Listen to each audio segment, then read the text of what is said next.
Hello friend, एक बार फिर आप सभी का हार्दिक स्वागत है आपके चैनल में डीटीएस क्लासेस में।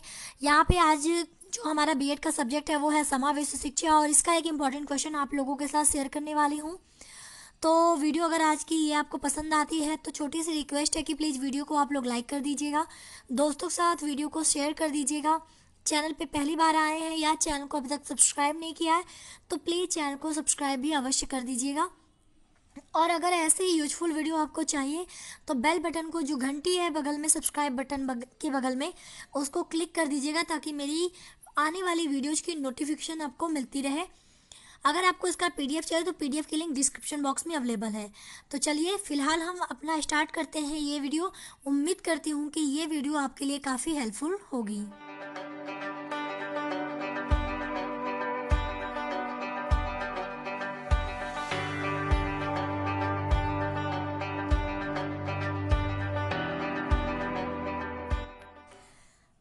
तो हमारा जो प्रश्न है कि मंद अधिगामी बालकों हेतु शिक्षा प्रविधियों को स्पष्ट कीजिए। तो ये जो प्रश्न है वो वीर बहादुर सिंह पूर्वांचल यूनिवर्सिटी 2019 के पेपर में पूछा जा चुका है। आपको पता होगा वीर बहादुर सिंह पूर्वांचल यूनिवर्सिटी के थर्ड सेमेस्टर में दो पेपर हैं। आपका एक लिंग विद्यालय तथा समाज है, दूसरा है समावेशी शिक्षा। दोनों के ही वीडियोज काफ़ी सारा जो है मैंने अपने चैनल पे पोस्ट करा हुआ है, तो आप जाके देख सकते हैं प्लेलिस्ट। बाकी चलिए इस क्वेश्चन का आंसर देखते हैं। तो आंसर में हम पहले हेडिंग डालेंगे मंद अधिगामी बालकों हेतु शिक्षा प्रविधियां। इसके अंतर्गत हम लिखेंगे मंद अधिगामी बालकों हेतु निम्न शिक्षा प्रविधियों को प्रयुक्त करना चाहिए। पहला, अभिप्रेरणा देना, यानी मोटिवेशन देना, उन्हें मोटिवेट करना। तो इसके अंतर्गत हम क्या लिखेंगे कि मंद अधिगामी बालकों को अभिप्रेरणा देना चाहिए जिससे उनमें संतुष्टि का भाव उत्पन्न हो सके, यानी वो संतुष्टि का जो फील है, यानी वो अपने आप को अच्छा फील कर सके, अपने लिए पॉजिटिव फील कर सके, अपने लिए एनर्जेटिक फील कर सके।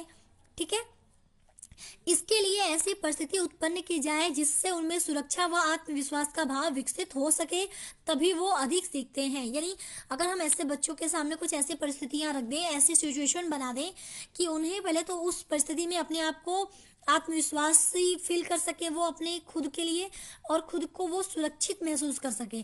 जब ये दोनों चीज़ें उन्हें मिलेंगी तो वो चीज़ों को, अगर हम उन्हें कोई चीज़ सिखा रहे हैं तो वो उस चीज़ को बहुत जल्दी सीख सकते हैं। ठीक है, आगे इसे हम लिखेंगे शिक्षक का ऐसे बच्चों के साथ अच्छे संबंध भी होने चाहिए। ये तो सभी बच्चों के साथ होने चाहिए, लेकिन ऐसे बच्चों को थोड़ा ज़्यादा शिक्षक का जो बर्ताव है, अगर ऐसा उनके साथ ज़्यादा अच्छा होता है तो वो अपने को आत्मविश्वास से भरपूर समझते हैं और नई चीज़ों को सीखने में पॉजिटिव एनर्जी के साथ लग जाते हैं। तो ये बहुत ज़्यादा इम्पोर्टेंट है। ठीक है, दूसरा है एकीकरण करना। तो इसमें हम लिखेंगे कि ऐसे बच्चों को पाठ्य वस्तु का पर्याप्त अभ्यास कराया जाना चाहिए, साथ ही उनको अभ्यास के लिए प्रोत्साहित भी करना चाहिए जिससे पाठ्य वस्तु का उत्तम ढंग से एकीकरण कर सकें। यानी अगर बच्चों को, जैसे हम एग्जाम्पल के तौर पर समझा रहे हैं कि अगर हम मैथ का कुछ क्वेश्चन उन्हें बता रहे हैं, पहले उन्हें मेथड बता रहे हैं और कुछ क्वेश्चन करके भी बता रहे हैं, फिर हमें क्या चाहिए कि उनको हम अभ्यास के लिए प्रोत्साहित करें कि आप इसको खुद कुछ क्वेश्चंस देके कि आप इनका अभ्यास करो, इस पैटर्न का अभ्यास करो, इस फार्मूला अगर हमने कुछ बताया तो उसका अभ्यास करके क्वेश्चन लगाओ। तो इससे क्या होगा कि वो उसको बहुत अच्छे से समझेंगे, तो पाठ वस्तु का जो है उत्तम ढंग से एकीकरण वो कर सकेंगे। ठीक है, तो यही चीज़ इसमें बताई गई है। तो दूसरा हमारा जो शिक्षा प्रविधि हम ऐसे बच्चों के लिए यूज कर सकते हैं वो हमारा हो गया एकीकरण करना और अभिप्रेरणा देना। दो हमने आपको बता दिए। चलिए आगे बढ़ते हैं। अगर आपको ये वीडियो पसंद आ रही हो तो प्लीज़ कमेंट करके बताएं और साथ ही वीडियो को लाइक और शेयर भी करें। और अगर आप किसी और सब्जेक्ट की नोट्स चाहते हैं तो वो भी कमेंट करके हमें ज़रूर बताएं। ठीक है, चलिए हम अभी थर्ड देख लेते हैं। थर्ड हमारा है कार्यविधि। तो मंद अधिगमी बालकों को सीखने के लिए कार्य करने का अवसर दिया जाए, क्योंकि ऐसा करने से वो अच्छे से सीखते हैं। ऐसे बच्चों को एकाग्र रहने में कठिनाई होती है, इसलिए कार्यविधि इनके लिए बहुत लाभकारी होती है। जैसे यहाँ पे एग्जाम्पल आप समझिए कि एक लैब ले लीजिए, कोई भी लैब ले लेते हैं। अगर हम कोई चीज़ सिखा रहे हैं, ठीक है, हमने पहले उसे नॉर्मली जैसे थ्योरी बता दी कि हमने कि ये प्रोसेस इस तरह से होता है। जैसे केमिस्ट्री अगर हम बात करें तो केमिस्ट्री में पहले हम रूल बता देते हैं, नियम बता देते हैं, या फिर उसको जो भी चीज़ें हम बताना चाहते हैं नॉर्मली एक्सप्लेन कर देते हैं। फिर जब हम लैब में उसको करके बताते हैं तो वो चीज़ें लोगों के माइंड में बहुत अच्छे से जाती हैं। तो ऐसे बच्चों के साथ भी यही है कि अगर हम इनको कोई चीज़ सिखा रहे हैं तो उसको कार्य करने का भी अवसर दें। जब वो कार्य करके कोई चीज़ सीखते हैं तो वो बहुत अच्छे से उस चीज़ को सीख पाते हैं। तो कार्यविधि उनके लिए बहुत लाभकारी होती है, क्योंकि ऐसे बच्चे जो है वो अगर हम उन्हें केवल एक्सप्लेन करेंगे बोल के तो बहुत ज़्यादा वो ध्यान केंद्रित नहीं कर पाते। ठीक है, इसलिए कार्यविधि बहुत इंपॉर्टेंट है। चौथा है कार्य का स्तरीकरण। तो मंद अधिगामी बालकों के शिक्षा पाठ्यक्रम का स्तरीकरण करना चाहिए। स्तरीकरण में इनकी आवश्यकताओं और मानसिक स्तर को ध्यान में रखा जाए। यह सुनिश्चित किया जाए कि इन बालकों के अधिगम हेतु विशेष स्तर की पाठ्य वस्तु का उपयोग किया जाना चाहिए।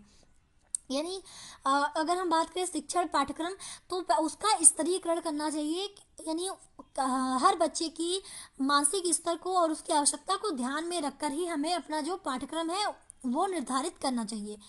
तो एक हमारा ये पॉइंट हो गया। पांचवा पॉइंट देख लेते हैं। तो बालकों की प्रगति का आकलन। तो मंद अधिगामी बालकों के लिए यह सुझाव दिया गया है कि इनकी संचयी प्रगति अभिलेख विद्यालय में तैयार किया जाए।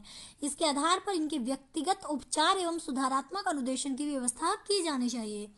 अगर एक विद्यालय में बहुत सारे बच्चे पढ़ रहे हैं, अगर हमारे पास संचयी प्रगति अभिलेख होगा जिसमें कि हर बच्चे का डाटा रहता है, हम उन्हें एनालिसिस करते हैं, अवलोकन करते हैं और उसके अकॉर्डिंग हम ये पता करते हैं कि कौन से बच्चे को कैसा उपचार और कैसा हमें अनुदेशन देना चाहिए उनको और बेहतर करने के लिए। तो ये बहुत ज़्यादा इम्पॉर्टेंट है कि बालकों की प्रगति का आकलन जरूर होना चाहिए। छठा हमारा है अधिगम की तत्परता। तो शिक्षक को ऐसी क्रिया करनी चाहिए जिससे बालक सीखने हेतु तत्पर हो जाए। शिक्षक को अपने अवलोकन से पहचान कर लेनी चाहिए कि बालक सीखने हेतु तत्पर है अथवा नहीं। इन बालकों की उपलब्धियों का निरंतर अवलोकन करते रहना चाहिए। यानी यहाँ पे शिक्षक का प्रभाव दिखाया गया है कि शिक्षक किस तरह से अपने आप को बच्चों के समक्ष रखता है कि बच्चे उससे पढ़ने में यानी उनकी चीज़ों को सुनने में बहुत ज़्यादा एकाग्रित महसूस करें। तो शिक्षक अगर बहुत ज़्यादा एक्टिव है, यानी कुछ ऐसी क्रिया करता है कि बच्चे उनको देख के ही सीखने के लिए तत्पर हो जाए, यानी सीखने के इच्छुक हो जाएं। और शिक्षक का काम क्या है कि वो बच्चों को अवलोकित करते रहे, उनका अवलोकन करता रहे निरंतर कि बच्चे किस स्तर तक उपलब्धि ग्रहण कर पाए हैं, यानी अगर कोई चीज़ सीख रहे हैं तो किस स्तर तक सीख पाए हैं। तो इसका काम भी शिक्षक का है। तो शिक्षक को अवलोकन भी निरंतर करते रहना चाहिए और ऐसी क्रिया भी करनी चाहिए कि बच्चे जो है उनको जो भी वो चीज़ें सिखा रहे हैं उसको सीखने हेतु वो तत्पर हो जाए। ठीक है, तो ये हमारा 6 पॉइंट हमने आपको दिखा दिया। अब एक पॉइंट मैं आपको यहाँ पे और दिखा दूंगी, लेकिन अगर आपको इसका जो है पीडीएफ चाहिए तो पीडीएफ के लिंक डिस्क्रिप्शन बॉक्स में अवेलेबल है। आप क्लिक करके एक छोटा सा मार्जिन पे करके इसे डाउनलोड कर सकते हैं। और बाकी अगर आपको स्क्रीनशॉट लेना है तो आप स्क्रीनशॉट भी ले सकते हैं, क्योंकि ऑलरेडी मैं कोशिश करती हूँ कि आप स्क्रीनशॉट भी अच्छे से ले पाएँ। सातवां हमारा है प्रत्यय की संरचना। तो मंद अधिगामी बालक सरल सामान्यीकरण में सक्षम होते हैं। इन्हें अधिक अवसर दिए जाए, जैसे योजना, प्रयोग, वाद विवाद आदि। इनके लिए ऐसी परिस्थिति उत्पन्न की जाए जिससे स्वयं सामान्यीकरण कर सकें, भिन्न वस्तुओं में समानता और संबंधों को ज्ञात करें। इनमें उत्सुकता एवं रुचि भी उत्पन्न करनी चाहिए। इन्हें करके सीखने का अवसर दिया जाए जिससे इनमें प्रत्ययों का विकास किया जा सके। यानी हमें प्रत्यय की संरचना ऐसी रखनी है कि बच्चों का विकास हो सके, खास तौर से मंद अधिगामी बालकों का। तो जो मंद अधिगामी बालक हैं वो अपने आप को बहुत निगेटिव फील करते हैं। अगर नॉर्मल बच्चों की बात करें तो अगर हमें मंद अधिगामी बालक को समान बच्चों की तरह बनाना है तो इसके लिए उन्हें हमें अवसर देना पड़ेगा, जैसे किसी योजना या प्रयोग या वाद विवाद में उन्हें भागीदारी देनी पड़ेगी, ताकि वो भी समान बच्चों की तरह अपने आप को समझ सकें, किसी चीज़ में अच्छा प्रदर्शन कर सकें। इसके लिए उन्हें हमें मोटिवेट भी करना पड़ेगा, उनकी उत्सुकता और रुचि को भी ध्यान में रखना पड़ेगा, और उन्हें किसी चीज़ में इंटरेस्ट आ पाए इस चीज़ का भी हमें ध्यान रखना पड़ेगा, उन्हें अवसर देना पड़ेगा। नहीं, बहुत सारी चीज़ें हैं। तो ये भी एक बहुत ज़्यादा इम्पॉर्टेंट भाग है शिक्षा प्रविधि का। तो ये था आज का हमारा कंप्लीट वीडियो। उम्मीद करती हूँ कि वीडियो आपको पसंद आई होगी, और अगर आपकी थोड़ी सी भी हेल्प हुई हो इस वीडियो से तो प्लीज़ वीडियो को लाइक करें, शेयर करें, और दोस्तों के साथ वीडियो को शेयर करने के साथ साथ चैनल को सब्सक्राइब भी करें। तो अभी के लिए thank you so much, take care. मिलती हूँ आपके साथ नेक्स्ट वीडियो में, तब तक के लिए जय हिंद।